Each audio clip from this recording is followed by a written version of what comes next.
नमस्कार दोस्तों, ocean network में आपका स्वागत। 21, 22 और 23 सितंबर 3 दिन प्रधानमंत्री नरेंद्र मोदी अमेरिका में थे। राष्ट्रपति जो बाइडेन से लेकर के और ऑस्ट्रेलिया के, जापान के प्रधानमंत्री से मिले, वियतनाम के प्रधानमंत्री से लेकर के फिलिस्तीन के राष्ट्रपति तक से मिले। कई दूसरे नेताओं से उनकी द्विपक्षीय बातचीत हुई।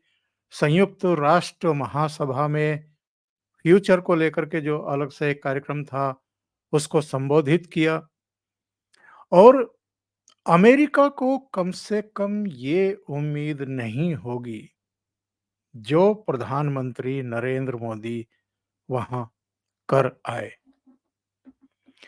अमेरिका ने क्वाड समिट इसलिए प्रस्तावित की थी कि यूएन महासभा को संबोधित करने तो आएंगे ही, इस बहाने क्वाड देशों की समिट भी कर लेते हैं। पर उन्हें इस बात की उम्मीद नहीं थी कि न्यूयॉर्क में, जहां यूएन असेंबली की आम सभा हो रही है, जिसमें देश दुनिया भर के राष्ट्र प्रमुख पहुंच रहे हैं, वहां प्रधानमंत्री नरेंद्र मोदी 25,000 से अधिक भारतीयों के समूह को संबोधित भी कर सकते हैं। और ये पांचवी बार ऐसा हुआ है जब प्रधानमंत्री ने वहां रह रहे भारतीय मूल के नागरिकों को संबोधित किया है। और उसके जरिए नरेंद्र मोदी ने अमेरिका को भी खरी खरी सुनाई है, अमेरिका के डीप स्टेट को भी उसकी हदें बताई है, अमेरिका के जो पिट्ठू हैं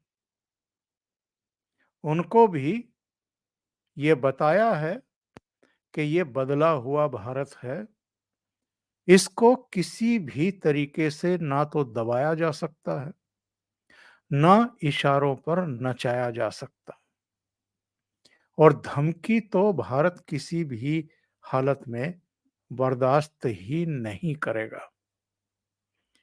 प्राइम मिनिस्टर के भाषण के कुछ अंश अगर हम शुरू में सुन लें तो हमारी समझ में आएगा कि नरेंद्र मोदी ने किन शब्दों में, वो जो हमारे यहाँ कहा जाता है ना कि किल्ली निकाल दी, यानी बहुत साफ शब्दों में अमेरिका को हिंदी में समझा दिया है कि एक्चुअल में ये भारत अब किसी के पीछे चलने वाला नहीं है, किसी का पिछलगू बनने को तैयार नहीं है।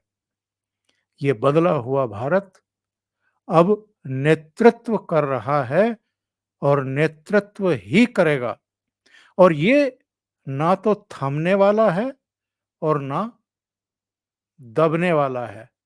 इतने साफ शब्दों में प्रधानमंत्री नरेंद्र मोदी ने अमेरिका की धरती से अमेरिका को भी सुनाई है और दुनिया के दूसरे देशों को भी सुनाई है। नहीं चलता। अब भारत नई व्यवस्थाएं बनाता है, अब भारत नेतृत्व करता है। भारत अब रुकने वाला नहीं है। भारत अब थमने वाला नहीं है। इससे स्पष्ट खरी खरी और कोई हो ही नहीं सकती है। एक और उनका संक्षिप्त सा जरा बयान सुनिए, इससे चीजें जरा और क्लियर हो जाएंगी। साझेदारी पूरी दुनिया के साथ बढ़ रही है। पहले भारत सबसे समान दूरी की नीति पर चलता था, इक्वल डिस्टेंस। अब भारत सबसे समान नजदीकी की नीति पर चल रहा है।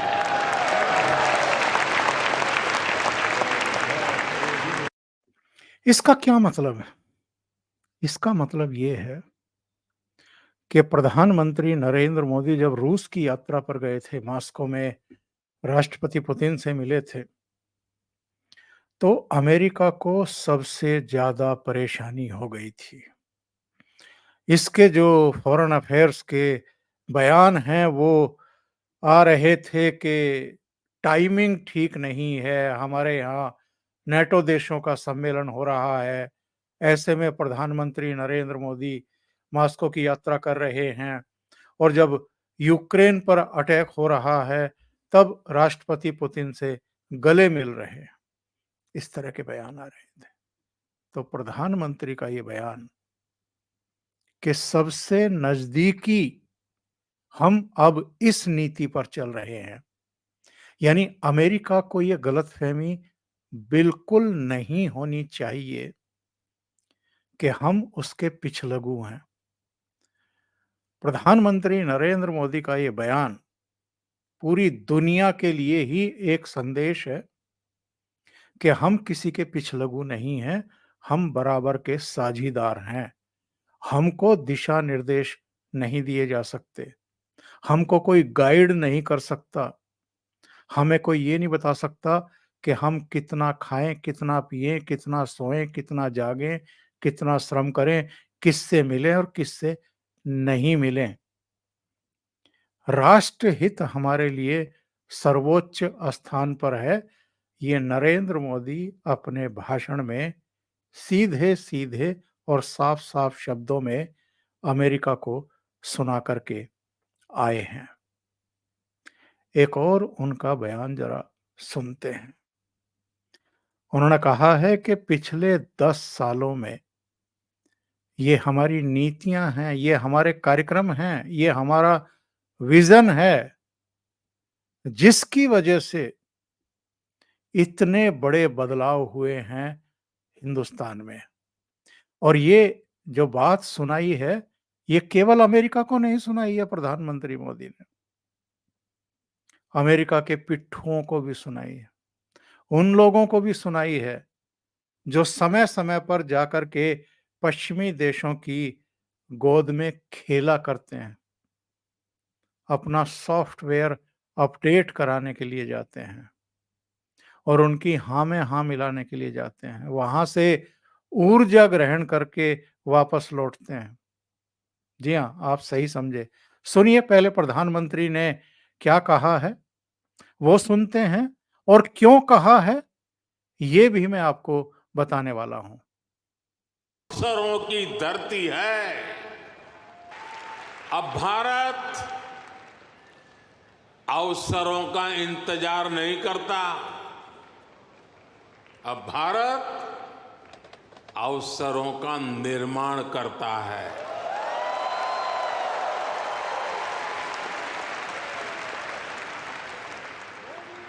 सिर्फ एक दशक में ही 25 करोड़ लोग गरीबी से बाहर निकले हैं।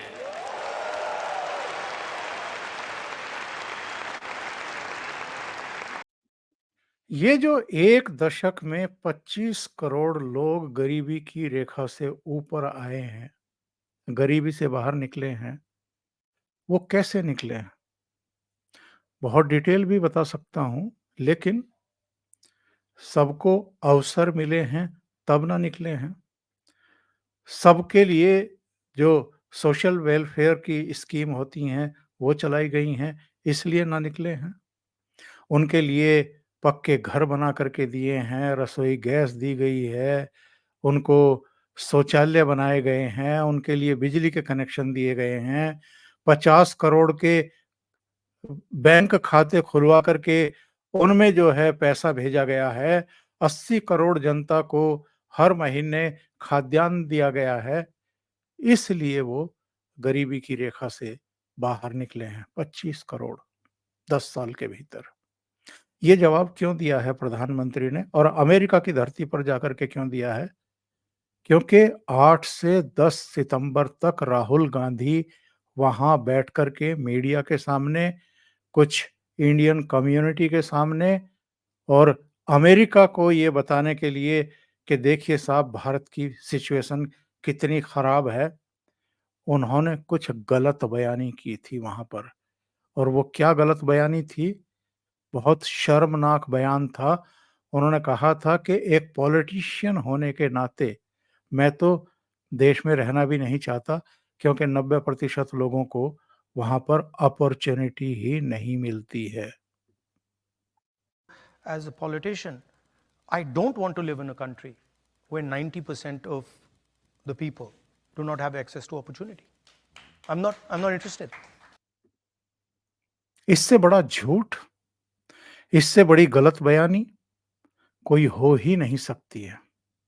और प्रधानमंत्री नरेंद्र मोदी ने जो शुरुआती वक्तव्य दिया अपना न्यूयॉर्क के उस विशाल सभागार में, जिसमें करीब 25,000 लोग बैठे हुए थे, उन्होंने ये कहा, एक तो उन्होंने जो वहाँ इंडियंस हैं और अमेरिका ही नहीं, अलग-अलग देशों में जो हमारा डायस्पोरा है और जो भारत के एम्बेसडर भी हैं, उनको प्रधानमंत्री नरेंद्र मोदी ने राष्ट्रदूत की संज्ञा दी। और उनका ये कहना था कि साहब, ये जो डाइवर्सिटी है, इसको समझना, इसको जीना, जीवन में उतारना, ये हमारे संस्कार भी हैं और ये हमारी रगों में भी बहती है। उन्होंने कहा कि यहाँ पर तमिल बोलने वाले भी हैं, यानी सभागार में तमिल बोलने वाले भी हैं, अमेरिका में तमिल बोलने वाले भी हैं, तेलुगु बोलने वाले भी हैं, कन्नड़ बोलने वाले भी हैं, मलयालम बोलने वाले भी हैं, पंजाबी, मराठी और गुजराती बोलने वाले भी हैं। लेकिन ये सब भारतीय हैं, भारतीयता का परचम लहरा रहे हैं और उन्होंने भारत माता की जय का उद्घोष भी करवाया था। मेरे पास वो भी है, मैं आपको सुनाऊँगा बाद में। लेकिन उन्होंने कहा कि ये जो भाव है, ये भारतीयता का है। ये उन्होंने क्यों कहा वहाँ पर? वो इसलिए कहा क्योंकि राहुल गांधी ने वहाँ खड़े होकर के दक्षिण भारत, उत्तर भारत की बात की थी। उन्होंने मलयालम और जो है कन्नड़ की और दूसरी भाषाओं की बात की थी। यानी जो डाइवर्सिटी है, जो विविधता है भारत की, उन्होंने उसे इस तरीके से पेश किया था, जैसे सबके सींग आपस में उलझे हुए हों और कोई हिंदी का विरोध कर रहा है, कोई कन्नड़ का विरोध कर रहा है, कोई मलयालम, जबकि ऐसा नहीं है।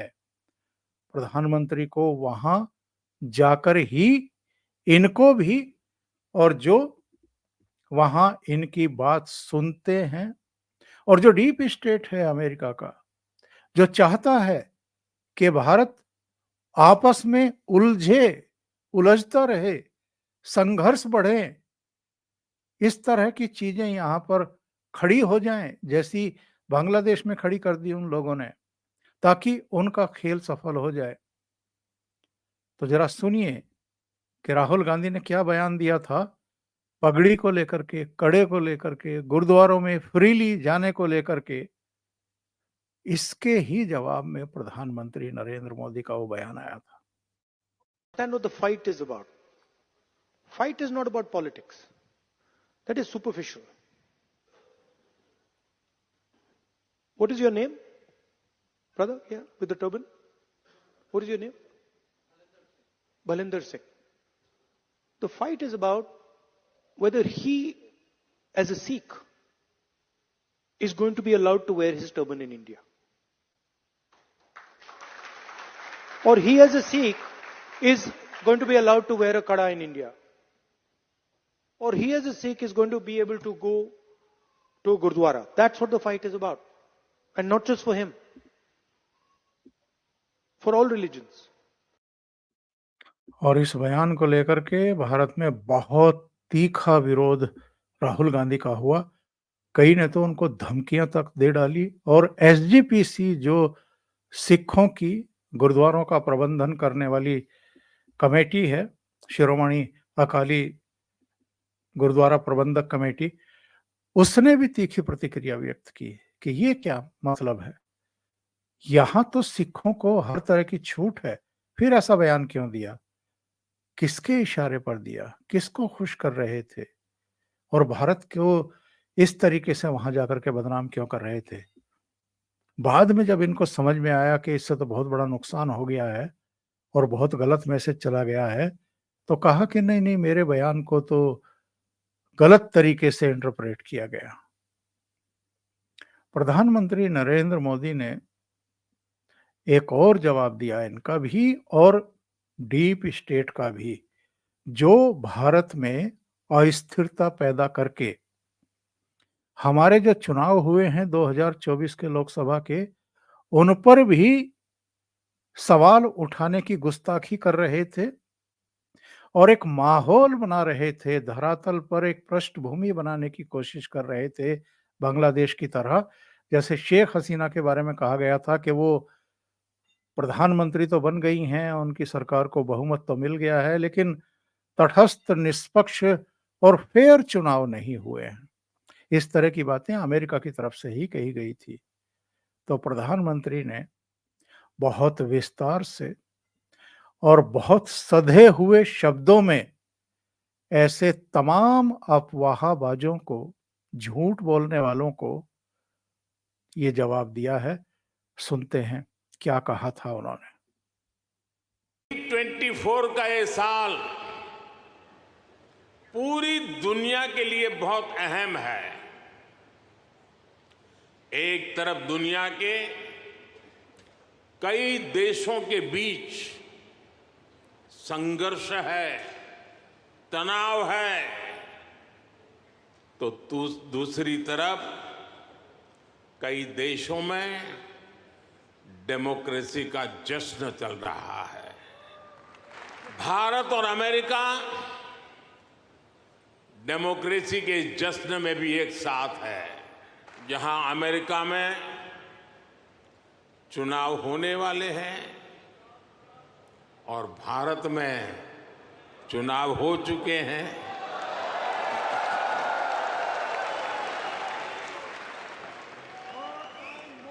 भारत में हुए ये इलेक्शन ह्यूमन हिस्ट्री के अब तक के सबसे बड़े चुनाव थे। अमेरिका की कुल आबादी से भी करीब 2 गुने वोटर्स, इतना ही नहीं, पूरे यूरोप की कुल आबादी से ज्यादा वोटर्स, इतने सारे लोगों ने भारत में अपना वोट डाले।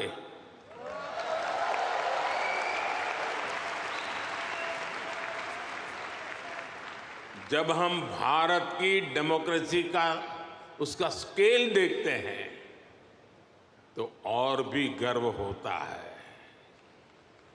3 महीने का पोलिंग प्रोसेस, 15 मिलियन यानी 1.5 करोड़ लोगों का पोलिंग स्टाफ, 1 मिलियन यानी 10 लाख से ज्यादा पोलिंग स्टेशन, 2,500 से ज्यादा पॉलिटिकल पार्टीज, 8,000 से ज्यादा कैंडिडेट्स, अलग अलग भाषाओं के हजारों न्यूज़पेपर्स, सैकड़ों रेडियो स्टेशन, सैकड़ों टीवी न्यूज चैनल, करोड़ों सोशल मीडिया अकाउंट्स, लाखों सोशल मीडिया चैनल्स, ये सब भारत की डेमोक्रेसी को वाइब्रेंट बनाते हैं।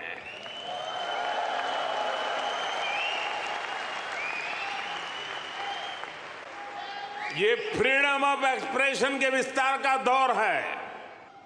इस लेवल की स्क्रूटनी से होकर हमारे देश की चुनावी प्रक्रिया गुजरती है। क्यों कहा मोदी जी ने ये? क्योंकि राहुल गांधी ने वहां एक गैर जिम्मेदाराना बयान दिया था। उन्होंने कहा था कि चुनाव आयोग मोदी जी की सरकार के दबाव में काम कर रहा था। नहीं तो इनकी 20-40 सीटें, 20-30 सीटें और कम हो जाती। ये बयान अमेरिका की धरती में बैठ कर के दिया। तब प्रधानमंत्री ने इतना डिटेल जवाब दिया है कि कितने मतदान कर्मी और अधिकारी लगे हुए थे, कितने पोलिंग स्टेशन थे, हिंदुस्तान में कितने अखबार हैं, भाषाई अखबार भी हैं, कितने टीवी चैनल हैं, कितने सोशल मीडिया अकाउंट है और कितने सोशल मीडिया के चैनल हैं जैसे हमारे हैं। इस इनकी स्क्रूटनी के बीच में ये इतना बड़ा चुनाव प्रबंधन हुआ है और चुनाव हुए हैं और यहाँ बैठ कर के वो एक माहौल बनाने की कोशिश कर रहे थे कि बांग्लादेश की तरह भारत में स्वतंत्र और तटस्थ चुनाव नहीं हुए हैं, ताकि डीप स्टेट वही कुछ करने की हिमाकत भारत में भी करे जो बांग्लादेश में उसने किया है और शेख हसीना की सरकार को गिराया है। तो प्रधानमंत्री ने बहुत विस्तार से जवाब दे करके इनकी जो अफवाहबाजी थी, झूठ थी, उसकी हवा निकाल दी। और साथियों, इस लंबी चुनावी प्रक्रिया से गुजरकर इस बार भारत में कुछ अभूतपूर्व हुआ है। क्या हुआ है? क्या हुआ है? क्या हुआ है? क्या हुआ है? अब की बार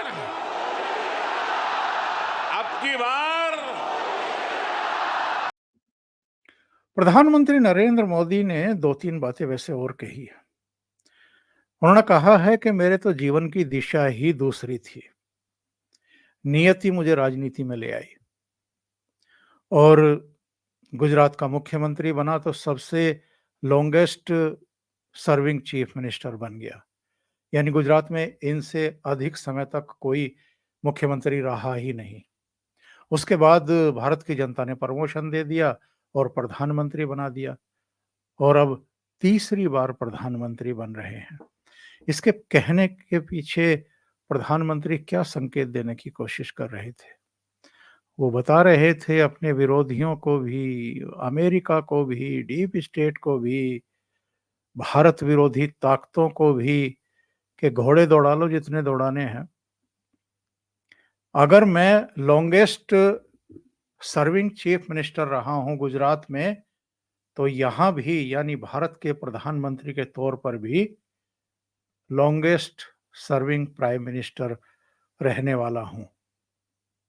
सीधे सीधे उन्होंने एक तरीके से इनको सबको सुना दी है और खरी खरी सुना दी है। अमेरिका हो, यूरोपियन देश हो, चीन हो, बहुत सारी ताकतें हैं जो उनकी सरपरस्ती में, उनकी अगुवाई में जो तेज गति से भारत आगे बढ़ रहा है, 5th लार्जेस्ट इकोनॉमी हो गया है। कोरोना काल में अपनी वैक्सीन ना केवल अपने लोगों को लगवाई बल्कि 150 से ज्यादा देशों को भेजने में कामयाब रहे। और जिस तरीके से रूस और यूक्रेन के बीच छिड़ी जंग को रुकवाने के लिए प्रधानमंत्री नरेंद्र मोदी ने इनिशिएटिव किया है और संयुक्त राष्ट्र महासभा में भी जो उनका भाषण था, जरा उसको देख लीजिए। उसमें भी एक संकेत है। उन्होंने सीधे सीधे शब्दों में कहा है कि संयुक्त राष्ट्र महासभा भी और ये जितने भी चौधरी बने हुए हैं, ये भी युद्ध को रुकवाने के लिए कोई इनिशिएट नहीं कर पाए। और उन्होंने कहा है कि जो अंतर्राष्ट्रीय संस्थाएं हैं, यूएनएससी जैसी, इनमें सुधार की जरूरत है अगर शांति स्थापित करनी है पूरी दुनिया में और अगर विकास के मार्ग पर आगे चलना है। और अंत में एक बात और बता करके अपनी बात खत्म करता हूं। ये राहुल गांधी किन किन से मिल रहे थे अमेरिका में? ये इल्हान उमर जैसों से मिल रहे थे जो भारत विरोधी बयान देती रहती है वहां पर और जो पाकिस्तान के खर्चे पर पीओजे के गई थी, अमेरिका की सांसद हैं। ऐसे लोगों से राहुल गांधी मिल रहे थे, भारत विरोधियों से मिल रहे थे। और प्रधानमंत्री नरेंद्र मोदी किन से मिल रहे थे?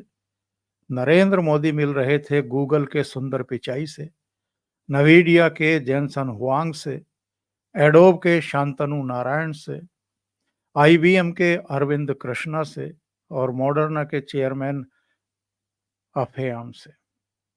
और इन सब से क्यों मिल रहे थे, राउंड टेबल मुलाकात क्यों कर रहे थे? क्योंकि हमें अत्याधुनिक टेक्नोलॉजी पर काम करना है, हमें एआई पे काम करना है, हमें सेमीकंडक्टर पर बात करना है और हमें अमेरिका, ताइवान और दक्षिण कोरिया की तरह एक प्रमुख चिप हब बनना है। और ये तो कह आए प्रधानमंत्री, अमेरिका में बसे भारतीयों से भी और अमेरिका को भी सुनाया है कि बहुत जल्दी भारत में बनी चिप जो है वो यहाँ भी अमेरिका में भी मोबाइल फोन से लेकर के कार और तमाम दूसरे उसमें आपको देखने को मिलेगी। और एक बात और कह करके आए वो, जिस पर जम करके वहां तालियां बजी। टर्म में हमें बहुत बड़े लक्ष्य साधने हैं, बहुत बड़े लक्ष्य साधने हैं और उन लक्ष्यों को साधने की दिशा में तो बहुत तेज कदम प्रधानमंत्री नरेंद्र मोदी और उनकी सरकार बढ़ा चुकी है। तो अमेरिका के दौरे पर जो प्रधानमंत्री गए हैं, जाहिर है अमेरिका को उम्मीद नहीं होगी कि यहीं आकर के हमारी धरती पर खड़े होकर के हमें इस तरीके से खरी खरी सुना करके चले जाएंगे कि हमें शिक्षा मत दो, अब हम किसी के पिछलगू नहीं हैं, हम अगर सहयोगी हैं तो सहयोगी ही हैं, आपके हुक्म के गुलाम नहीं हैं कि जैसा आप चाहेंगे वैसा करेंगे। उन्होंने तो साफ कर दिया कि अब सबसे नजदीकी रहेगी भारत की, हम किसी के पिछलगू नहीं हैं। अभी के लिए इतना ही, बहुत बहुत धन्यवाद। अगर आपको ये चैनल और इसके कंटेंट पसंद आ रहे हैं तो लाइक करें, कमेंट करें, वीडियो को शेयर भी करें। अभी तक अगर आपने ये चैनल सब्सक्राइब नहीं किया है तो सब्सक्राइब कर लें और साथ में लगे बेल आइकॉन को दबाना ना भूलें ताकि आगे आने वाले वीडियो और उनके नोटिफिकेशन आप तक पहुंचते रहें। बहुत बहुत धन्यवाद। नमस्कार।